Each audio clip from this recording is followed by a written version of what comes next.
Students, आपको last video में भी मैंने आपको बहुत ही अच्छे से बताया था कि कैसे आपको इक्वेशंस को सॉल्व करना है। देखिए, आज जो चैप्टर हम स्टार्ट करने वाले हैं ये है क्वाड्रेटिक इक्वेशंस। ये एक ऐसा आर्टिकल है जिससे आप एग्जाम में जितने भी इस टॉपिक पर क्वेश्चंस आएंगे वो आप इजीली सॉल्व कर सकते हैं। बहुत ही इंटरेस्टिंग टॉपिक है एंड बहुत ही ज़्यादा इजी है। कंफर्टेबल भी रहोगे आप कि आपको कैसे इक्वेशंस को सॉल्व करना है, कैसे वैल्यूज को आपको फाइंड आउट करना है जो भी आपको क्वाड्रेटिक इक्वेशंस में गिवन होंगी। क्लियर है? तो आप जो है बहुत ही अच्छे से इसको समझिएगा, बहुत ही अच्छे से कॉन्सेप्ट आपका क्लियर होगा ताकि आप एग्जाम्स में जो है अच्छे से सारे के सारे क्वेश्चंस कर पाए। चलिए, मैं आपको करा रही हूँ डॉक्टर RS अग्रवाल की बुक है ये। इस बुक के मैं आपको क्वेश्चंस करा रही हूँ। चैप्टर नंबर है ये आपका 32। इसके आपको क्वेश्चंस कराएंगे। आज सबसे पहले मैं आपको बता देती क्वाड्रेटिक इक्वेशन होती क्या है। एक्चुअली क्वाड्रेटिक इक्वेशन जो है आपका चैप्टर का नाम है। क्वाड्रेटिक इक्वेशन क्या होती है?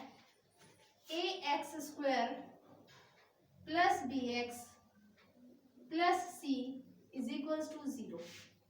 ये आपकी एक क्वाड्रेटिक इक्वेशन है। जो भी आपको इक्वेशन इस टाइप में, इस फॉर्म में मिले वो आपकी कैसी इक्वेशन होगी? क्वाड्रेटिक इक्वेशन होगी। ये आपका सिर्फ और सिर्फ वन वेरिएबल है।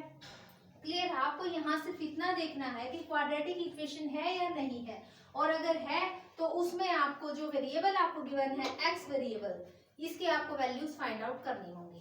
क्लियर है? Here a, b and c these are the constants where a, b and c are constants। Clear है? देखिए बच्चों, ये आपके कांस्टेंट्स हैं। इसके बाद आपको क्या देखना है कि यहाँ से a, b और c जो है ये आपके रियल नंबर्स हैं। क्लियर है? a, b and c belongs to आपका रियल नंबर्स। ये रियल नंबर से बिलोंग करते हैं। देन ये जो एक्सप्रेशन है, देखिए जो इक्वेशन आपको गिवन है इस इक्वेशन के अकॉर्डिंग आप या तो डायरेक्ट वैल्यू फाइंड आउट कर सकते हैं एक्स की। टू वैल्यूज हमेशा फाइंड आउट होती हैं। अगर आपके ये फैक्टर्स नहीं बनते हैं इक्वेशन के तो आपकी वैल्यूज फाइंड आउट नहीं हो सकती हैं। और अगर वैल्यू फाइंड आउट नहीं होंगी तो आप कोई डिफरेंट तरीका यूज करोगे, कोई आपको मेथड डिफरेंट यूज करना होगा। वो मेथड आपका क्या हो सकता है? सबसे पहला जो इसमें आएगा फिर डिटर्मिनेंट आएगा। डिटर्मिनेंट, ये जो डिटर्मिनेंट है इसको कैपिटल डी से डिनोट करेंगे। ये डिटर्मिनेंट आपको निकालने के लिए क्या करना होगा? इसका फॉर्मूला होता है -b² - 4ac। ये आपका सिर्फ और सिर्फ आप b² - 4ac ही लेकर चलिए। क्लियर है? ये आपका क्या है? इसका फॉर्मूला होगा डिटर्मिनेंट का। चलिए आगे अब क्या बताएंगे कि आपको रूट्स कैसे फाइंड आउट करने हैं। आपको इक्वेशन अगर गिवन है तो आप उसके रूट्स कैसे फाइंड आउट करेंगे? दो रूट्स आपको गिवन होते हैं। How to find the roots of the quadratic equation. Roots देखिए कैसे आप निकालेंगे।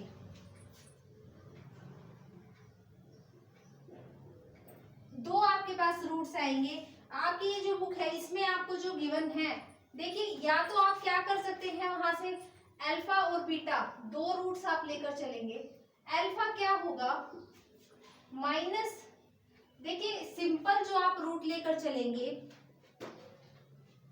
-b प्लस √d/2a, ये आपका फॉर्मूला होता है। क्लियर है? एंड बीटा की क्या वैल्यू होगी? यहाँ से -b -√d/2a। क्लियर है? एक तो आप सेपरेटली यहाँ से ऐसे रूट्स फाइंड आउट कर सकते हैं, या फिर एक ही रूट आप कैसे फाइंड आउट करेंगे? Simple formula -b plus minus root, यहाँ पर आप d भी लिख सकते हैं या फिर डायरेक्ट d की वैल्यू भी पुट कर सकते हैं, b² - 4ac / 2a। क्लियर है? या फिर आप ये वाला फॉर्मूला इसमें यूज कर सकते हैं। यहाँ से देखिए प्लस माइनस यहाँ इसीलिए लिखा गया है ताकि आपको सेपरेटली सॉल्व ना करना पड़े, बिकॉज यहाँ पॉजिटिव साइन है, यहाँ नेगेटिव साइन है। क्लियर है? दोनों को अटैच करके ही, इनको मिक्स करके ही पॉजिटिव नेगेटिव साइन लिखा गया है। नेक्स्ट जो इसका बताएंगे हम, वो क्या बताएंगे कि इसका नेचर कैसा होगा रूट्स का। जो भी आप रूट्स फाइंड आउट कर रहे हैं, यहाँ से जो रूट्स निकालेंगे उनके नेचर कैसे हो सकते हैं। देखिए वो नेचर जो है वो डिपेंड करता है डी के ऊपर, डिटर्मिनेंट पर डिपेंड करता है कि आपके डिटर्मिनेंट की जो वैल्यू होगी आप उसी के अकॉर्डिंग जो है बताएंगे कि आपका रूट जो है रियल है, इमेजिनरी है, कैसा है। देखिए रूट्स, नेचर ऑफ रूट्स कैसे आप निकालेंगे। फर्स्ट जो आपको दिया हुआ है कि if d is less than 0, ठीक है। अगर d स्मॉल है 0 से तो आपकी इक्वेशन कैसी होगी, इसके कोई भी रियल रूट आपके बन ही नहीं सकते। बिकॉज आप ध्यान से देखिए कि अगर d की वैल्यू ही नेगेटिव हो जाएगी, यहां से भी नोट कीजिए, यहां से अगर नेगेटिव वैल्यू होगी तो माइनस में यहाँ पर कोई भी डिजिट बनेगी आपके पास, और नेगेटिव है तो उसका कोई भी रियल रूट नहीं बन सकता, तो नो रियल रूट्स। क्लियर है।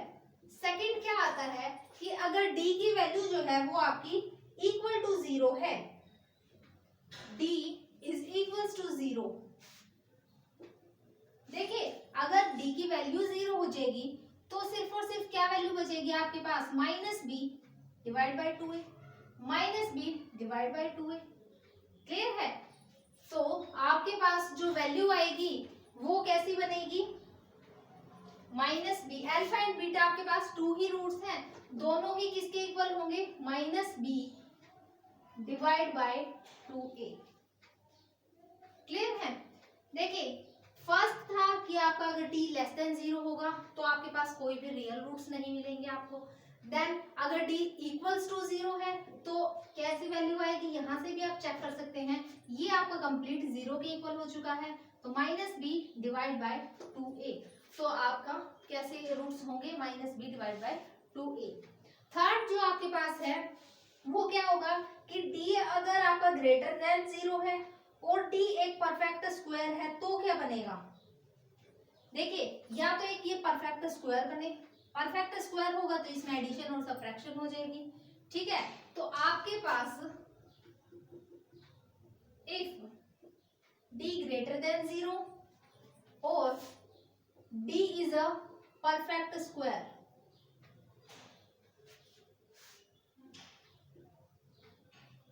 देन क्या वैल्यू होगी आपके पास, या तो आपके पास रैशनल नंबर्स बनेंगे या फिर आपके पास अनइक्वल नंबर्स बनेंगे। क्लियर है। देखिए रैशनल नंबर्स कैसे बनेंगे, आपको पता है रैशनल नंबर्स कैसे नंबर्स होते हैं, रैशनल नंबर्स वो नंबर्स होते हैं जिसमें आपके p बाई क्यू फॉर्म में होंगी values. For example 1/2, but here q is non zero. Clear है। q जो है वो नॉन जीरो होना चाहिए तब ये रैशनल नंबर्स बनते हैं। तो यहाँ इन्होंने कहा कि d ग्रेटर देन 0 होना चाहिए, या फिर अगर d परफेक्ट स्क्वायर है तो आपके पास रैशनल नंबर बनेंगे या फिर अनइक्वल नंबर्स बनेंगे। क्लियर है। अनइक्वल नंबर्स बिल्कुल पॉसिबिलिटी है, बिकॉज यहाँ जैसे ही आप इसका परफेक्ट स्क्वायर करते हैं, चलिए एग्जाम्पल मैं आपको बताती हूँ इसका।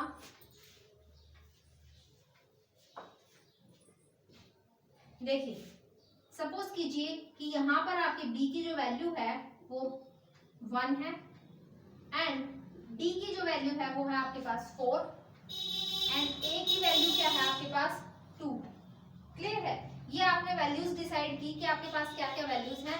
सपोज किया आपने, तो अल्फा की वैल्यू फाइंड आउट कीजिए, minus of b minus that is 1 plus root d का क्या मतलब है, root of 4 divide by 2 into a की क्या वैल्यू है आपके पास 2। तो यहाँ से देखिए -1 plus root 4 that is equals to 2 divide by 2 टू ज़ा 4। यहाँ से क्या बन गया -1 प्लस 2 दैट इज 1/4। क्लियर है। और यही वैल्यूज आप अगर बीटा की वैल्यू में रखोगे फाइंड आउट करने के लिए रूट बीटा, तो देखिए minus B that is -1 minus of root 4 divide by 2 into 2। यहाँ से देखिए -1 माइनस ऑफ, यहाँ से रूट क्या बनेगा इसका 2 अपॉन में 4, यहाँ से आपकी वैल्यू आ रही है -3/4। तो देखिए इन्होंने कहा था कि अगर ये ग्रेटर देन 0 है और डी एक परफेक्ट स्क्वायर है तो आपके पास रैशनल नंबर आएंगे। दोनों ही ध्यान से देखिए, दोनों ही रैशनल नंबर्स हैं और अनइक्वल नंबर्स हैं। this is 1/4, alpha is 1/4 and beta is -3/4। तो आपके जो रूट्स बनेंगे, then roots are rational numbers. Clear है? रैशनल नंबर्स बनेंगे या फिर अनइक्वल नंबर्स बनेंगे। रैशनल नंबर्स और अनइक्वल नंबर्स। क्लियर है? चलिए नेक्स्ट पार्ट करते हैं इसका। नेक्स्ट में क्या होगा,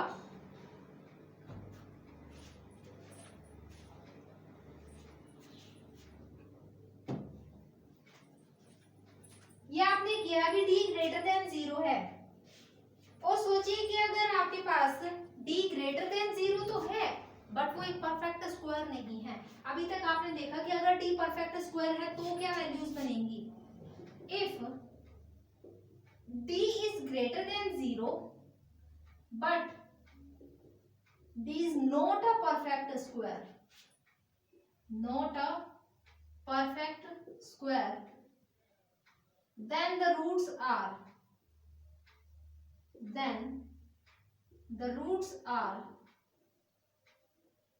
यहाँ आपके पास रैशनल नंबर्स आ रहे थे, अब रैशनल ना होकर के क्या बनेंगे, इरेशनल नंबर्स।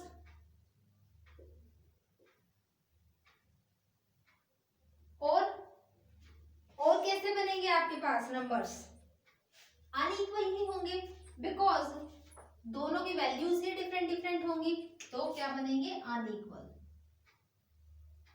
क्लियर है? देखिए अब देखिए कि आपके पास अल्फा और बीटा, ये तो आपने चेक कर लिया कि आपकी वैल्यूज जो है वो कैसे फाइंड आउट होंगी। आप ध्यान से देखिए, जो आपने रूट्स फाइंड आउट किए हैं, रूट्स की एडिशन करते हैं तो आपके पास क्या वैल्यू बनती है, और रूट्स की मल्टीप्लिकेशन करते हैं तो आपके पास क्या वैल्यू बनेगी।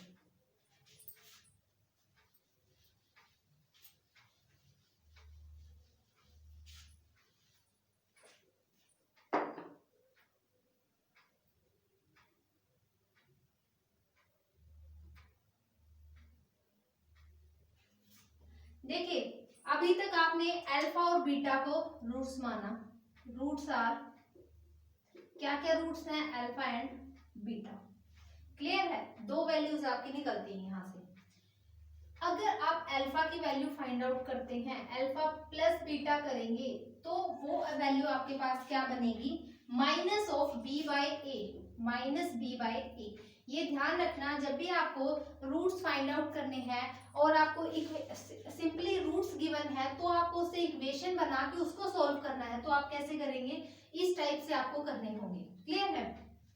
एंड सेकंड क्या है, ये मैंने आपको एडिशन बताई इसकी, और सेकंड क्या है कि इनके अगर मल्टीप्लिकेशन है alpha into beta that is equals to C by A. ये आपको ध्यान रखना होगा। जैसे आप इक्वेशन को सॉल्व करते हैं वैसे ही आप इसको करेंगे। इक्वेशंस को कैसे सॉल्व करेंगे ये आपको चेक करना है। कैसे आप फैक्टर्स बनाते हैं, तो देखिए आपको जब भी फैक्टर्स बनाने होंगे तो क्या करेंगे, ये जो आपके पास x है यहाँ से जो आप वैल्यू फाइंड आउट करेंगे यहाँ पर, तो वो वैल्यू किसके इक्वल आएगी। एग्जाम्पल मैं आपको बता देती हूँ, 6x² प्लस 11x प्लस 3 इज इक्वल टू 0। सपोज कीजिए कि एक इक्वेशन आपको गिवन है और यहाँ से आपको x की वैल्यूज फाइंड आउट करनी है। क्लियर है? तो देखिए मैं आपको बता रही हूँ कि अल्फा और बीटा यहाँ से कैसे निकलते हैं और इस इक्वेशन में कैसे यूज करते हैं उसे। देखिए जब भी आप यहाँ से ये चीज इसके फैक्टर्स बनाने की कोशिश करते हैं, फैक्टर्स आप कैसे बनाएंगे, ये जो आपकी c की वैल्यू है एंड a की वैल्यू, मैंने बताया था कि a, b and c are constants, तो a, b एंड c तीनों की तीनों वैल्यूज कांस्टेंट है। तो 6 इंटू में 3 करेंगे जब आप, अल्फा इंटू बीटा की वैल्यू चेक करेंगे, दोनों के अगर मल्टीप्लीकेशन करेंगे तो आपके पास 6 इंटू 3 दैट इज 18। क्लियर है। एंड नेक्स्ट जब आप एडिशन करेंगे, सब्ट्रैक्शन करेंगे तो आपके पास क्या वैल्यू आनी चाहिए, ये वैल्यू बननी चाहिए। कैसे करेंगे आप उसे, आप 18 आपको बनाना है टोटल जब आपके पास मल्टीप्लीकेशन में होंगे, और एडिशन सब्ट्रैक्शन होंगी तो आपके पास क्या बनना चाहिए, 11 बनना चाहिए। क्लियर है। तो देखिए इसके फैक्टर्स आपको कैसे बनाने हैं, 6x², इसको आप एज इट इज रखेंगे। ध्यान रखिएगा कि जो भी x² वाली टर्म है आपके पास उसको आप ऑलवेज पॉजिटिव ही रखेंगे। क्लियर है। चाहे आपके पास इक्वेशन में नेगेटिव वैल्यूज गिवन है बट आप उसको क्या करेंगे, पॉजिटिव वैल्यू में कन्वर्ट करेंगे। क्लियर है। तो देखिए 6x² प्लस यहाँ से अब देखिए 11x और मल्टीप्लीकेशन करने के बाद 6 3 18 बनना चाहिए। तो देखिए 9x प्लस 2x एडिशन करते हैं तो आपके पास 11x बनेगा, एंड इन दोनों की आप मल्टीप्लीकेशन करते हैं 9x into 2x that is 9 2 18 and x into x that is x², तो 18x² बनेगा। क्लियर है। और देखिए 6 3 18 इंटू x² तो आपके पास 18x² ही बनना चाहिए, plus 3 is equal to 0। Again मैं आपको फिर से रिपीट करा देती हूँ कैसे करना है इसको। a और c की वैल्यूज जो है उनको आपको मल्टीप्लाई करके देखना है। क्लियर है। यहाँ जो आप टर्म्स लिखेंगे उनकी मल्टीप्लीकेशन a और c की मल्टीप्लीकेशन के इक्वल आनी चाहिए। जैसे 6 3 18। क्लियर है। तो 9x plus 2x that is 18x², यहाँ भी आपका 18x² बन रहा है, यहाँ भी 18x² है। एंड एडिशन सब्ट्रैक्शन करेंगे तो आपके पास क्या बनना चाहिए, 11। तो देखिए प्लस का ही आपको 9x लिखना होगा और प्लस का ही आप क्या करेंगे, 2x लिखेंगे। तो 9x प्लस 2x तभी आपके पास क्या बनेगा, 11x बनेगा। क्लियर है। अब इसके फैक्टर्स बनाइए, कैसे बनेंगे। तो देखिए यहाँ से और यहाँ से 3 कॉमन निकल जाएगा और x कॉमन निकलेगा। क्लियर है। क्या बचेगा यहाँ से, 3 2 6 तो 2x प्लस यहाँ से क्या बनेगा, 3 3 9 एंड x ऑलरेडी बाहर निकल चुका है। क्लियर है। प्लस इन दोनों में से आप क्या करेंगे, 1 ही कॉमन निकालेंगे, एज इट इज रहेगी आपके values is equal to 0। Clear है। तो देखिए अब क्या करेंगे, 2x प्लस 3 दोनों में से आप कॉमन निकालेंगे, 2x प्लस 3 इंटू यहाँ से क्या बचेगा, 3x plus 1 is equal to 0। तो देखिए यहाँ से x की 2 वैल्यूज निकलेंगी।